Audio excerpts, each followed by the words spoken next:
سلام عزیزان، امیدوارم که حال تک تکتون خوب باشه. خوشحال باشین هر جا که هستین. خوشحالم با یه ویدیوی دیگه در خدمتتونم.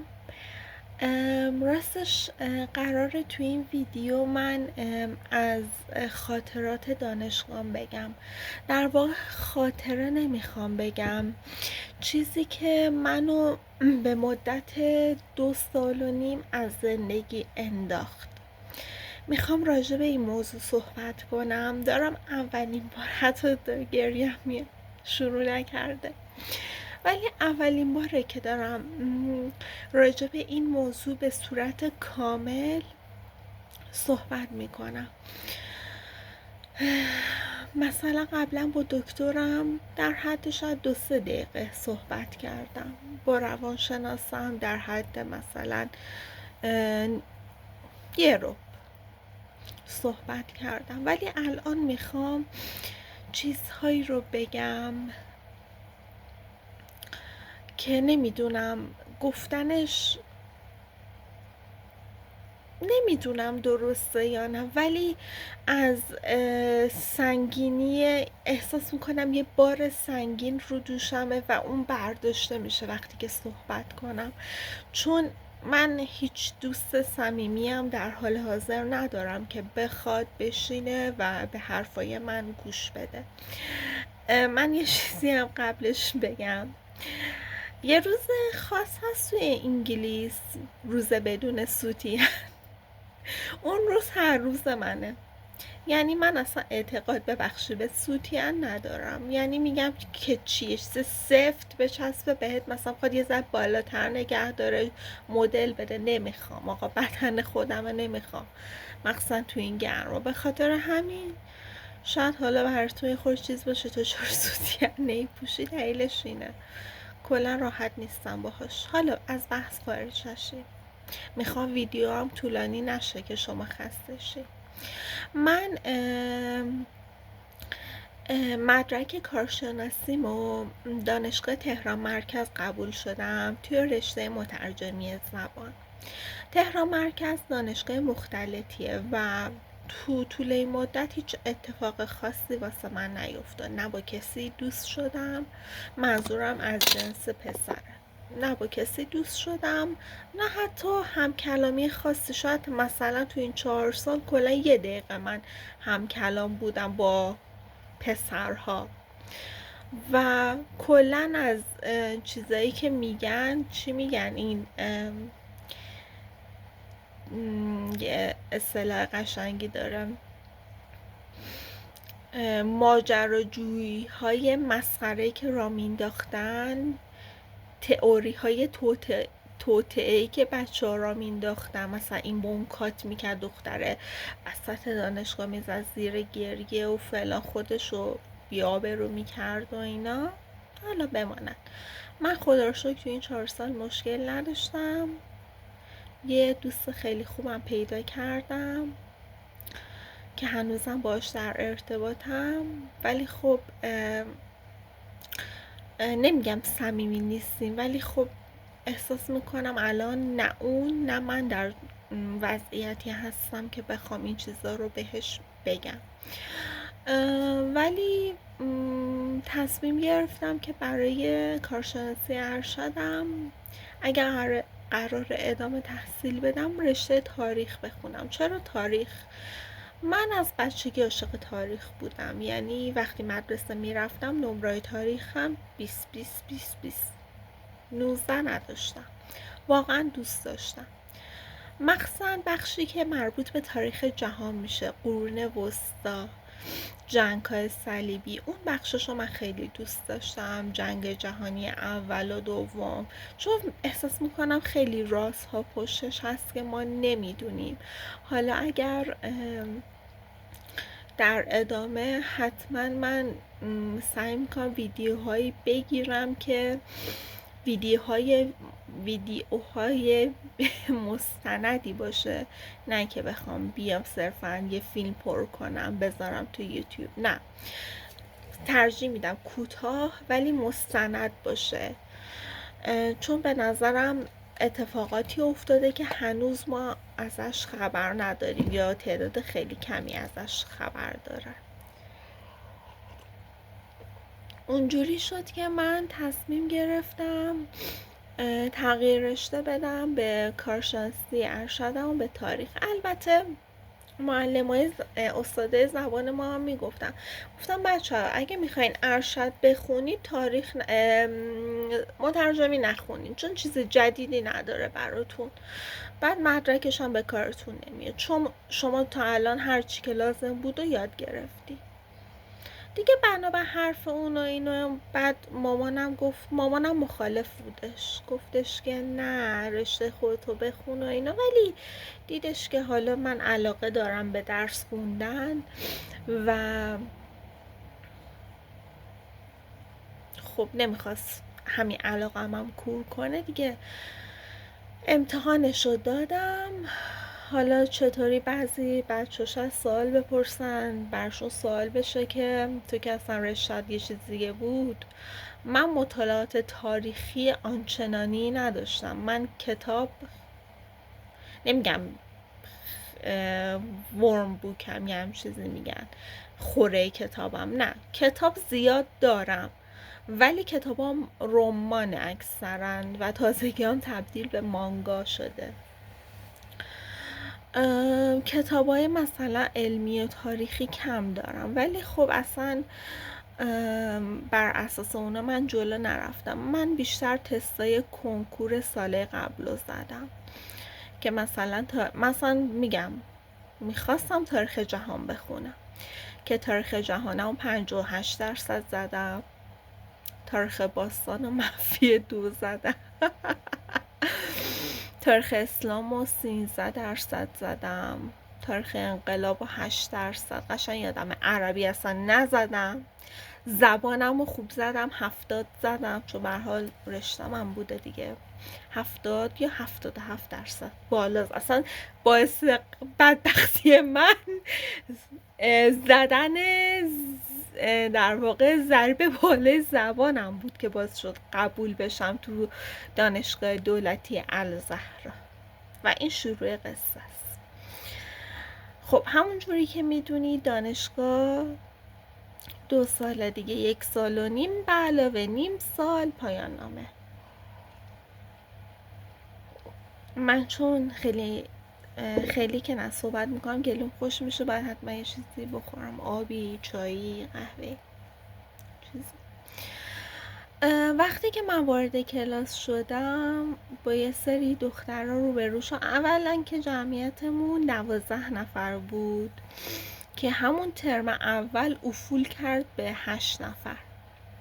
انصراف دادن. وقتی نمیدونم انگار اونا عاقل بودن، خیلی عاقل بودن، خیلی میدونستن، بیناییشون اشعه ایکس طور بود، میدونستن قراره چه اتفاقاتی بیفته، انصراف دادن. بعد یکی از اون انصرافی دوست من بود، با هم حالا تو ترمای بعد زنگ میزد و ارتباط داشت.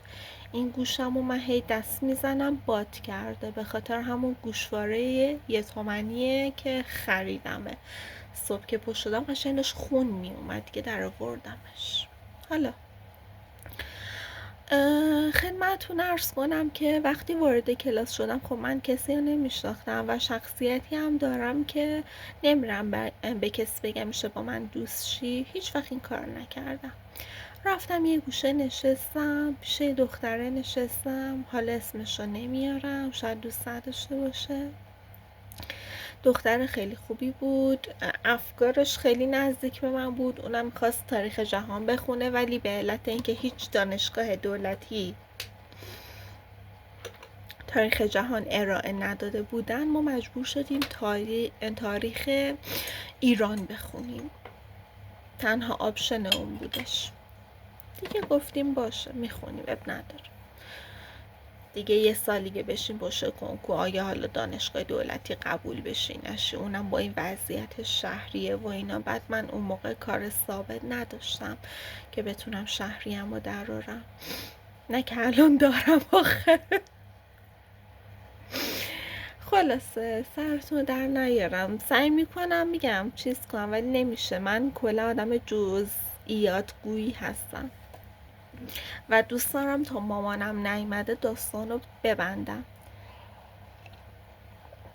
پیش یه دختر نشستم، دختر خیلی خوبی هم بودش. بعد با هم صحبت میکردیم و اون رشتهش اونم تغییر رشته‌ای بود. اون طراحی لباس خونده بود، من خب مترجمی زبان.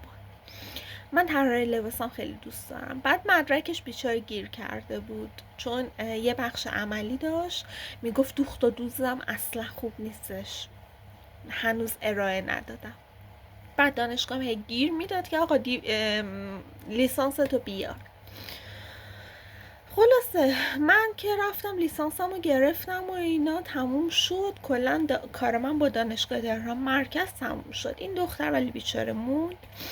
بعد من اهل ریا و دروغ نیستم. من بعد از فوت خالم یه مدت خیلی کوتاهی سیگار میکشیدم، البته به طور مداوم نه، مثلا شاید ماهی 2 دفعه. بعد این دختر هم سیگاری بود ولی هیچ وقت باش سیگار نکشیدم و فکر میکنم من از این موضوع مثلا ناراحت و معذب میشم که وقتی بهش تعریف کردم براش گفتم و مثلا اوکی شد، بیشتر اوکی شد. با هم میرفتیم کتاب خونه، اونم خیلی به اسطوره شناسی اینا علاقه داشت. بعد یه واحد زبان ما داشتیم خیلی اونم زبان دوست داشت، زبانش هم خوب بود نسبت به بقیه که گل توی دروازه شوت. یعنی یه نفرشون هم نبود که یه ذره زبان حالیش باشه در این حد. اینا آخه نمیخوام بگم من پروفسورم یا اون دختر عالی بود و اون پروفسوره، ولی در حد این که شما برمیداری مثلا گوشی اپل میگیر دستت، منوش انگلیسیه، ناخودآگاه با یک کلماتی چشمت آشنا میشه، درسته؟ ستینگ و چه میدونم جنرال و یه چیزای حالیت میشه دیگه. یا نه فیلم میبینید دیگه قطعا، یا بنا به مثلا چه میدونم بگو تحقیقی که داریم ممکنه مثلا به یک کتاب انگلیسی برخورد کنی که بری دنبالش کلمه دراری. چطور میشه که از 8 نفر، حالا به جز من و اون دختر میشه چند؟ 6 نفر همه تو اوت باشن زبانشون؟ این بر ما خیلی سوال بود. این چون قهوه است من سرد نشه تون میخورم، ببخشید. این لیوانم گوگلیه نه؟ یه نفر هست تو یوتیوب، حالا نیومده خوام دیس کنم، نه دیسش نمی کنم، ولی این چیه؟ این قرص خواب منه. این فیگور منه. این ترجمه های منه که باید ترجمه کنم. این تبلت منه. چه میدونم این کتاب شطرنج منه. بابا این حرکت چیه؟ خودی رو هر چیزی اینو میزنی. میخوای چیز ضربیه چی میگن؟ چی میگن؟ یه تو مایه های موکبانگه چی میگن؟ میخوای اون صدا دربیه؟ برو کلن اون کارشو. چیه دست به لامپ میزنه، دست به شونه میزنه، فقط این ناخونه انقدیشو فقط میکوب. بابا رو اعصاب این کارش خیلی. حالا با خودش کاری ندارم، خودش هم قرص صدای خوبی داره. حالا منم اینو زدم یه لحظه یاد اون افتادم. چی آخه؟ مثلا چی ثابت میکنم بابا؟ شیشه است. الان آروم بشین، دارم میکوبم. ذهنت چشاتون رو ببندین، داریم به یه صدای خوشایند گوش میدین. با ولم کن. کاری ندارم. من با این دختر خیلی اخت بودم تا اینکه انصراف داد. چون خیلی درس میخوند برخلاف من تقلب میکردم، تقلب مینوشتم میبردم. من تقلب میکردم چون کتابایی که معرفی میکردن مثلا یه همچین چیزی خوب حالا دم دستم دارم، بستنی که دیشب خوردم یه همچین چیزی بود. قطر رو شما بیشتر، قطرش بیشتر، حالا این بنده خدا قطرش کمه، روشم قهوه ریخته.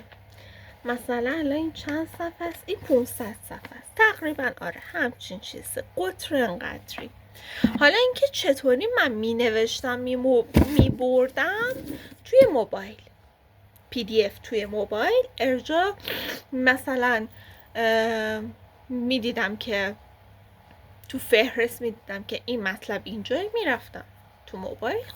خلاصه پاس شدیم، بدون مشروطی پاس شدیم. ولی اون بنده خدا چون خیلی درس میخوند انتظار داشت نمره خیلی خوبم بگیره، ولی استاد ما نمره های خوب نمیدن، به جز یه نفرشون که استاد راهنمای منم شد و تنها 20 که گرفتم ایشون به من داد برای همین ترجمه متون تاریخی. واقعا هم هیچ ایرادی خوب نداشتم. ترم دوم شد، ترم دوم قضیه من شروع شد. 2 نفر دیگه هم اومدن با من دوست شدن.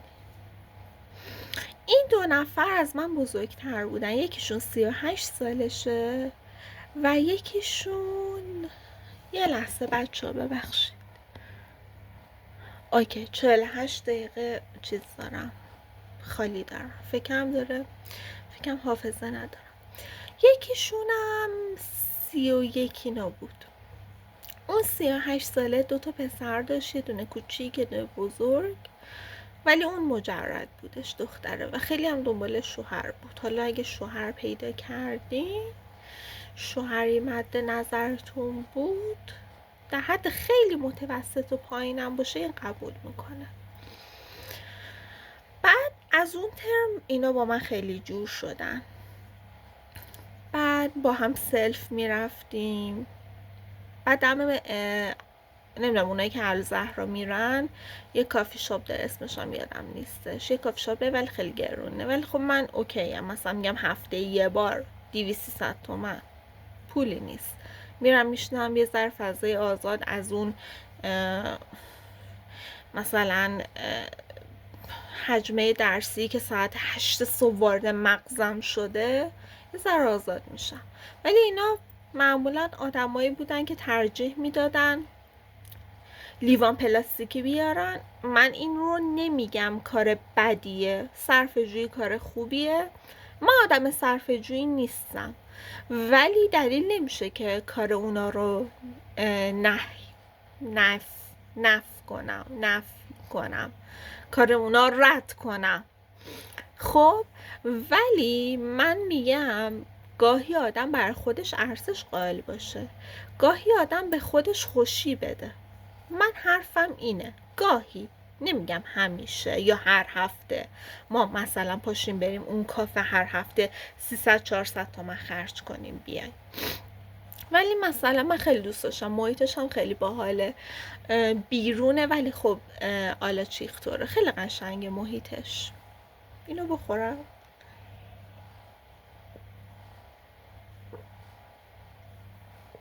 من چون پوست لبمو کندم کلا رژ لب نمیزنم چون خیلی ضایع میشه. خب